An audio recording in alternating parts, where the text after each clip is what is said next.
بسم اللہ الرحمن الرحیم۔ عورت کو اسلام میں بہت مقام دیا گیا ہے۔ یہ قدرت کا مرد کے لیے بہترین تحفہ ہے اور عورت کے لیے مرد کو سہارا بنایا گیا ہے۔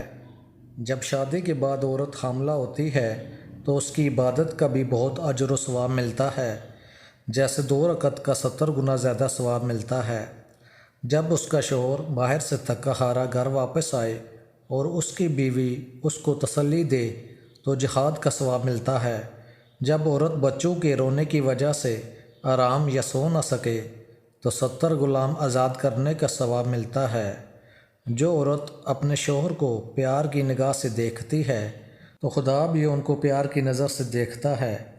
جو عورت ہر کام کرنے سے پہلے بسم اللہ پڑھے تو اس کے گھر میں برکت ہوتی ہے۔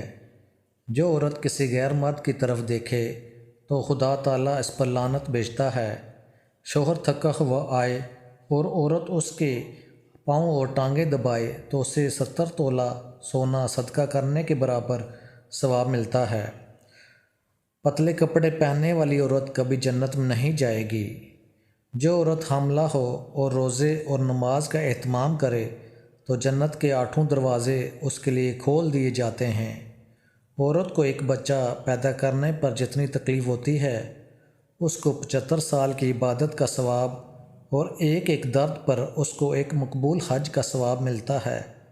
دعا کریں کہ خدا ہماری بہنوں بیویوں کو اپنے حفظ و امان میں رکھے اور ان کے مقدر اچھے کرے۔ ویڈیو پسند آئی ہو تو چینل کو ضرور سبسکرائب کیجیے گا۔ جزاک اللہ۔